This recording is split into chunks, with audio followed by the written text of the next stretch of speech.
If you're wondering which video editing laptops are worth your money, stick around. After we run through each product, I'll give you my personal take. Would I buy it or would I skip it? No fluff, just my honest opinion. Let's get into it. Lenovo Legion Pro 7 Gen 10. This thing chews through 4K timelines like they are TikTok drafts with Intel Core Ultra processors, NVIDIA GeForce RTX 5080 or higher graphics, and a fast 16-inch high-resolution display that is actually color serious with cinema-grade color space options. So scrubbing multiple streams in Premiere or DaVinci feels illegal in how smooth it is compared to the MacBook Air and Omnibook toys. But it is chunky, loud, and the battery dies faster than your motivation on a Monday, so if you try to edit unplugged like on the MacBook Air M4 or the ASUS ProArt, it basically laughs and turns into a desktop. Would I buy it? Yes, they say yes, because for heavy editing, this is the shut up and render machine. As long as you accept the charger is now your emotional support brick. HP ZBook Fury 16 G11. This is the corporate Hulk of video editing. With Intel Core i9 processors, workstation NVIDIA graphics, and independent software vendor certifications, so stuff like After Effects, Autodesk, and Color Workflows feel super stable and more studio rig than the Legion, but also way more serious than my personality. The downside is it is insanely expensive, heavy, and looks like it was designed by an accountant, and the fans spin up like a jet when you throw 8K timelines at it, making the slim MacBook Air M4 and the tiny ProArt P16 look like influencer toys in comparison. Would I buy it? Maybe, because it is a tank for professional work if a client is paying. But for my own money, I would rather get something that does not double as a dumbbell. Apple MacBook Air M4. For lightweight 4K editing, this thing is low-key cracked. The M4 chip with the media engine for hardware-accelerated H.264 HEVC and ProRes lets you cut multiple streams smoothly while the fanless design stays silent, which feels magical next to the roaring Legion and ZBook beasts. But once you push long 8K timelines, heavy noise reduction, or loads of plugins, the thin design and no active cooling mean it can throttle and slow down. Plus, you are stuck with integrated graphics and fewer ports compared to the creator-focused ASUS ProArt and Legion laptops. Would I buy it? Yes, because as a portable on-the-go edit and review machine, it is amazing, and then I would offload the really abusive projects to a beefier laptop or desktop. ASUS ProArt P16. This is the artsy nerd of the group, rocking an AMD Ryzen AI Max Plus processor, up to 128GB of unified memory, and a 3K organic light emitting diode touchscreen with Delta E under one color accuracy. So for editors and color graders, it absolutely destroys the MacBook Air and Omnibook for precise grading and multi-layer timelines. The trade-off is the 13-inch size can feel cramped for serious timeline work. The convertible 2-in-1 thing is cool but a bit gimmicky for pure editing. And at max spec, it is not cheap at all, so you are paying a lot to flex on your color grading friends. Would I buy it? Yes, because as a portable creator weapon with an actually trustworthy screen, it is ridiculously good, especially if you want one machine that can sketch, grade, and edit without needing an external monitor. HP OmniBook 7.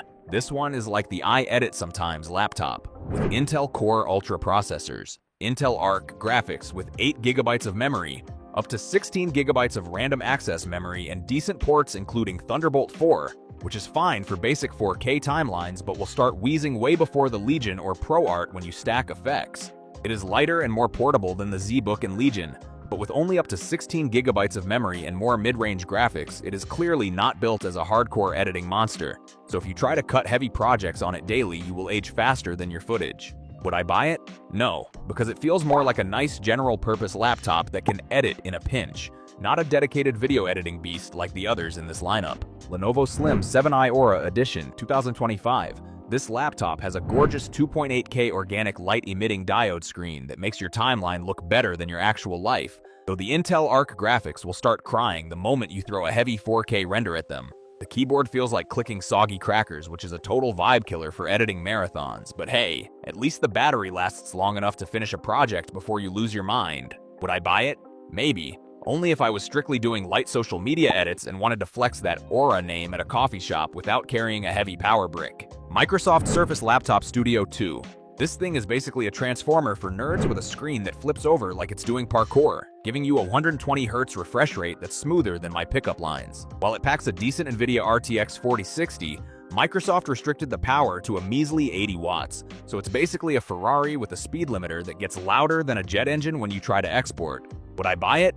No, because it's thicker than a dictionary and I can't justify paying a premium for a hinge when I just want my 4K video to render before the next century. Apple MacBook Pro M5.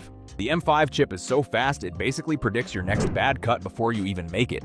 And the Liquid Retina Extreme Dynamic Range display is so bright it might actually cook your retinas. It handles 4K high-efficiency video coding like a total boss with zero lag. But Apple still charges you your firstborn child just to upgrade the unified memory from barely enough to actually usable. Would I buy it? Yes, because even though Tim Cook is robbing me blind, the performance per watt is unrivaled, and I'm already too deep in the ecosystem to turn back now. Gigabyte Aero 16 OLED. This beast features a 4K plus organic light-emitting diode panel that is factory calibrated to be so color accurate you'll finally realize your color grading actually sucks. It rocks an Intel Core i9 and an RTX 4070 that eats through Premiere Pro timelines, but it only has a 60Hz refresh rate, which feels like watching a slideshow if you've ever touched a real monitor. Would I buy it? Yes, specifically for that insane 100% DCI-P3 color gamut, because I care more about my pixels looking sexy than I do about my battery dying in 2 hours. Lenovo ThinkPad P16s Gen 3.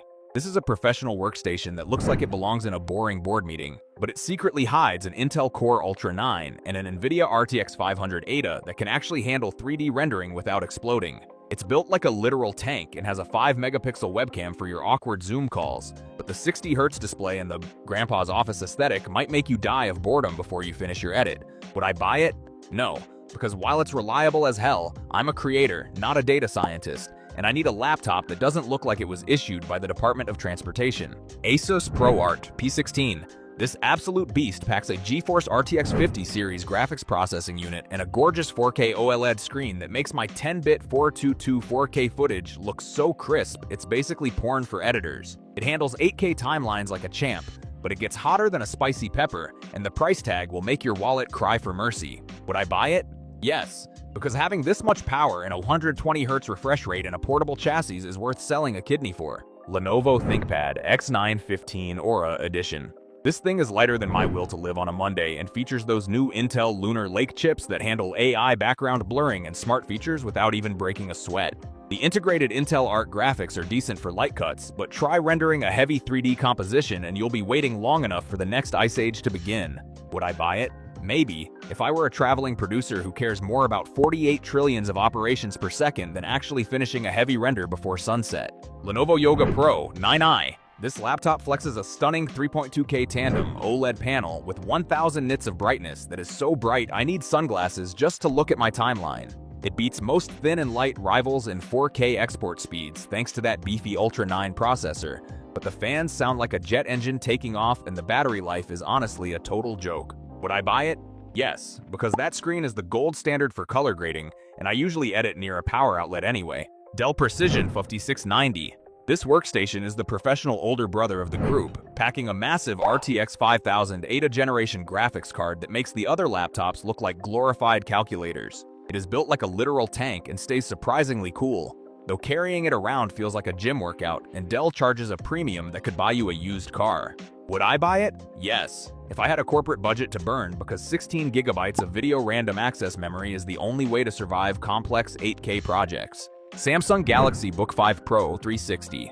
It is thin, it is sexy, and that 360-degree hinge lets me use the S Pen to draw masks directly on the screen like a frustrated artist. However, relying on integrated graphics for video editing is like bringing a spoon to a knife fight, and it starts to throttle and get toasty the moment you ask it to do anything remotely difficult. Would I buy it?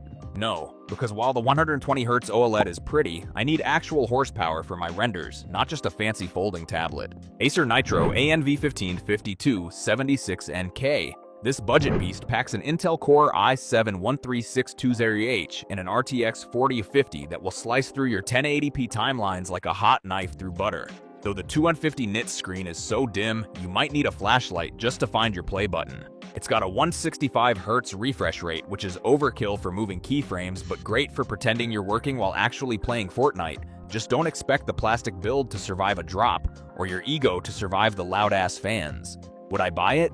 Maybe, because while the screen is as dull as a rainy Monday, you won't find better rendering power for this price without selling a kidney. Lenovo ThinkPad P1 Gen 7. This professional flex is 3 times faster at color grading than its ancestors and features a 16-inch display that actually shows colors correctly. Unlike that Acer, which looks like it's filtered through a dirty sock. You get a sturdy magnesium build and a Core Ultra 7 processor that handles 4K exports in about 4 minutes, but it costs enough to make your bank account file for divorce, and the fans scream louder than a toddler in a grocery store when things get heavy. Would I buy it? Yes, because having a workstation that doesn't feel like a cheap toy is worth the premium, even if the price tag makes me want to cry myself to sleep. Thanks for watching. I hope this video helped you pick the video editing laptops for you. If you have any questions, drop a comment below. Links to all of these products mentioned in this video will be in the description.